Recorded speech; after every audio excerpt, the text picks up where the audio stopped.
సరే మరైతే మీ 10 ఏళ్ల జర్నీ ఆల్మోస్ట్ అవును ఇండస్ట్రీలో సార్. 11. మరి 11వ సంవత్సరంలో అడుగుపెట్టారు. మరి ఇప్పుడు ఈ 10 ఏళ్లలో ఏం మార్చుకున్నారు? ఏం నేర్చుకున్నారు? మనం day to day, incident to incident evolve అవుతూనే ఉంటాం సార్.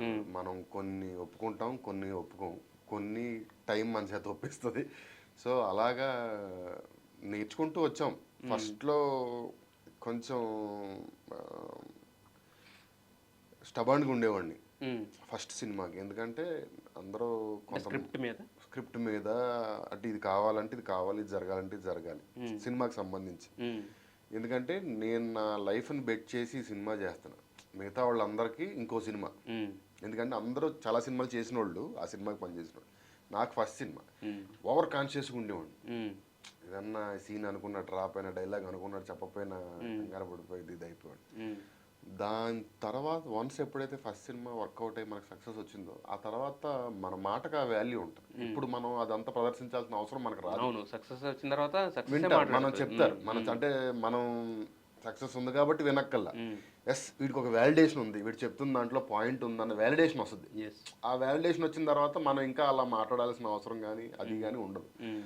సో ఆ తర్వాత సినిమాకి మనం ఇంకా అంటే స్టబ్బర్నెస్ ఒకటే తగ్గిందా? ఇంకేమన్నా? అంతే సార్. ఇంకేముంటుంది అంతకంటే ఏమీ లేదు. అప్పుడు ఇంకా కరెక్ట్గా చెప్పాలంటే ఆ సినిమా చేస్తున్న టైంలో నేను ఎవరిని తక్కువ చేయడానికి, ఆ సినిమా చేస్తున్న టైంలో ఎవరికి హీరో కాకుండా టెక్నీషియన్స్ ఎవరికి ఇమ్మీడియట్ సక్సెస్ లేవు. హ్మ్.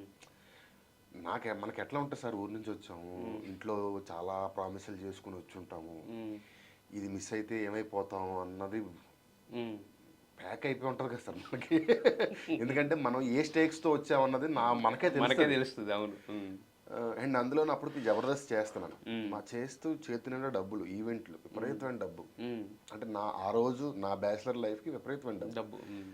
అది వదిలేసి వచ్చి ట్రై చేస్తున్నాను నేను. హ్మ్. వెనక్కి తిరిగి వెళ్ళలేము మళ్ళీ. హ్మ్. సో ఆ రోజు ఉన్న స్టేక్స్కి ఎక్కడ మనం మొహమాట పడితేనో మనకి ఇబ్బంది అవుతుందేమో అన్న దాంట్లో స్ట్రాంగ్గా ఉండి హ్మ్. చేపించుకోవచ్చు. ఇప్పటికీ నాకు అప్పుడు ఉన్న పేరే ఇంకా చాలా మందికి ఉంది. ప్రసన్న అంటే కూడా కొంచెం యాటిట్యూడ్ ఎక్కువ, ఇది ఎక్కువ. బట్ ఎందుకు ఉంటుంది సార్? ఒరిజినాలిటీ అది కాదు. ఎందుకు ఉంటుంది సార్ యాటిట్యూడ్? ఇటు ఏమొస్తుంది దానివల్ల? అది రూపాయి కూడా రాదు. అదే. మనుషులు దూరం అయిపోతుంది. మీరు అన్నారు సార్, మండే చెట్టు మీద కాకులు వాళ్ళు అనే సామెత ఉంటుంది ఆ! సార్. అది అంతే. ఇంకోటి, నాకు 10 ఏళ్ళు ఫస్ట్ సినిమా రిలీజ్ అయిన తర్వాత కారు కొనుక్కున్నా సార్. హ్మ్. 10 ఏళ్ళ నుంచి అదే డ్రైవర్, హ్మ్. 10 ఏళ్ళ నుంచి అదే అసిస్టెంట్ డైరెక్టర్లు, హ్మ్. 10 ఏళ్ళ నుంచి అదే ఫేర్ చేసేవాళ్ళు. హ్మ్. నా టీం ఎప్పుడు మారల. మారలే. మనం అలా ఉండుంటే వీళ్ళందరూ మనతో పాటు ఎందుకుంటారు? హ్మ్. సింపుల్ ఎగ్జాంపుల్, ఎక్కువసేపు మాట్లాడకుండా హ్మ్. చెప్పండి. హ్మ్. సో, కారు మారుతూ ఉంటది గానీ డ్రైవర్ సేమ్ ఉంటాడు. అంటే అంటే స్థాయి పెరుగుతుంటది గానీ మన బిహేవియర్ అలాగే నేను ఒక ఉంటదని. కొటేషన్ కూడా చదివాను సార్, నాకు ఇంగ్లీష్లో గుర్తులేదు కానీ, మన క్యారెక్టర్, మన నేచర్, మన దగ్గర పనిచేసే వాళ్ళ డ్యూరేషన్ బట్టి కూడా డిపెండ్ అయి ఉంటుందంట. హ్మ్. మనం ఇరిటేషన్ క్యాండిడేట్లు అంటే పారిపోతారు ఆళ్ళు. వెళ్ళిపోతారు. 6 నెలలకి, 3 నెలలకి మారిపోతా ఉంటారు. అంతే. సో, ప్రసన్న గారిని వేరే విధంగా చూసే వాళ్ళందరూ దానికి ఇదే బెస్ట్ ఎగ్జాంపుల్.